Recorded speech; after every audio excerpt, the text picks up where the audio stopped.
সন্দেশখালিতে কি হয়েছে এবং কি হয়নি এবং যেটা হয়েছে সেটা কতটা হয়েছে এ নিয়ে আমার কাছে বিষয়টা স্পষ্ট নয়, তবে কিছু যে হয়েছে এটা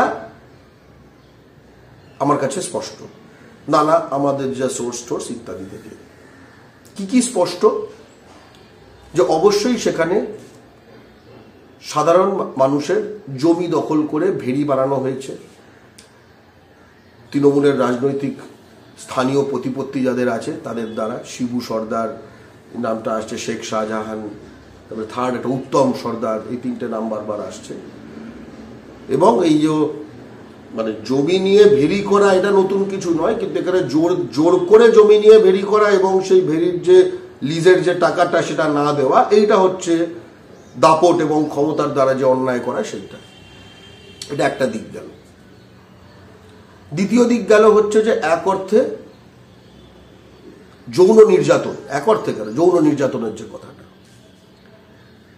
এখানে যৌন নির্যাতনের বা ধর্ষণের একটি কেস রেজিস্টার্ড হয়েছে। এই কেসটির তদন্ত চলছে। এই সন্দেশখালির কেসটি সিবিআইকে দিতে কলকাতা হাইকোর্ট অস্বীকার করেছে। অর্থাৎ কলকাতা হাইকোর্টের চোখে তাদের সামনে যা যা মেটেরিয়ালস প্রেজেন্ট করা হয়েছে, তাদের মনে হয়েছে যে রাজ্য পুলিশ, সিআইডি বা বিভিন্ন যে রয়েছে এজেন্সি, তারাই হচ্ছে এটার জন্য কারেক্ট এজেন্সি, ঠিকঠাক এজেন্সি। যেহেতু এবার এটার উপর আমাদের এই মুহূর্তে আস্থা রাখতে হবে, যদি না সেটা সুপ্রিম কোর্টে গিয়ে চ্যালেঞ্জ হয় এবং তারা বলে যে অন্য কোনো এজেন্সির দ্বারা ইত্যাদি ইত্যাদি ইত্যাদি। যখন বলছে যে এই কথাগুলো আগে জানাওনি কেন পুলিশকে, এর মধ্যে একটা সারবত্তা রয়েছে। স্থানীয় প্রশাসন যে কোনো সময় যে কোনো রাজ্যে, স্থানীয় প্রশাসন যে রাজনৈতিক দলের, তার সঙ্গে স্থানীয় যে পুলিশ, তাকে ক্রস করে বিরাট কিছু করবে, এটা সাধারণত হয় না, যদি না সেই রাজনৈতিক যে ক্ষমতাসীন দল তার আরো ওপর মহল থেকে বলে যে এটা করো, যে ভাবতে হবে না লোকালি কি বলছে। ক্লিয়ারলি ব্যাপারটা হয়নি। ফলে অবশ্যই পুলিশের ওপর যে ভরসা না থাকা, স্থানীয় ক্ষেত্রে পুলিশের ওপর, সেটা স্বাভাবিক।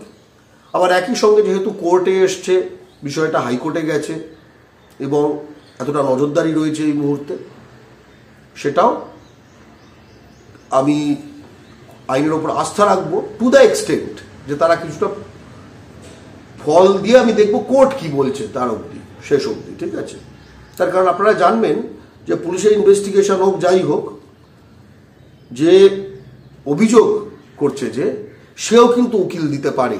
অর্থাৎ হতে পারে যে পুলিশ তার তদন্তে গাফিলতি করলো, এমনভাবে করলো যে যাদের অভিযুক্ত বলা হচ্ছে এদের সব ঢেকে দিল, মানে যেটাকে বলে দুর্বল কেস খাড়া করলো।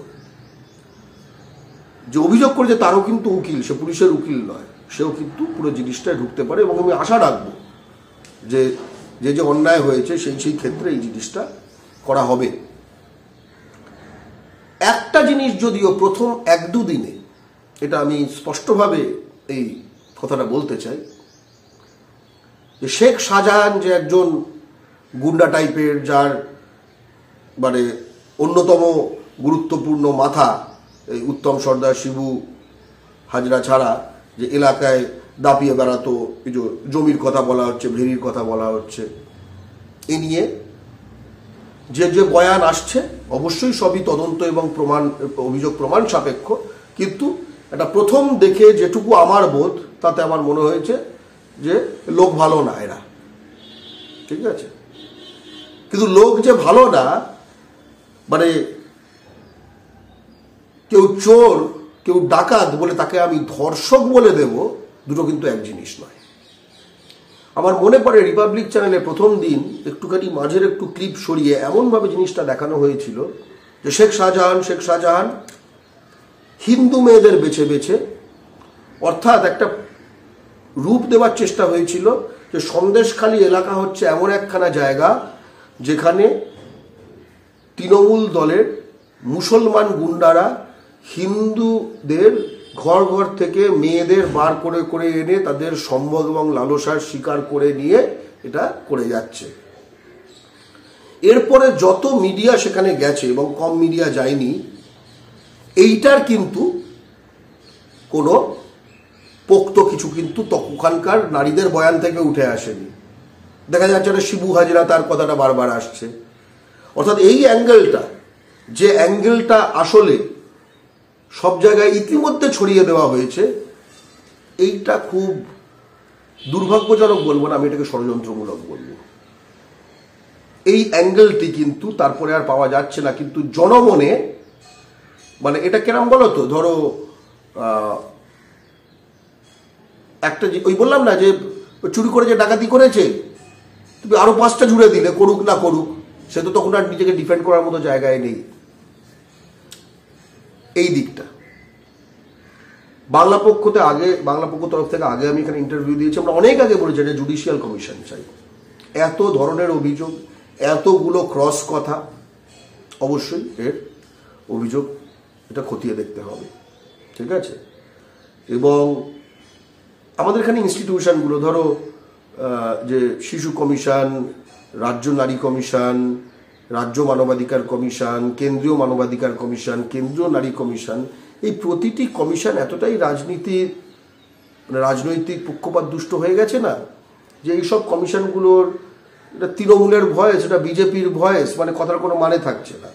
আমরা দেখলাম একটা SC/ST কমিশন এসেছিল দিল্লি থেকে, তারা বলছে পশ্চিমবঙ্গে রাষ্ট্রপতি শাসন জারি হোক।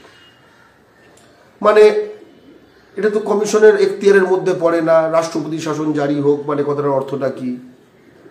আপনারা দেখছেন আওয়াজ, রোজকারের হক কথা।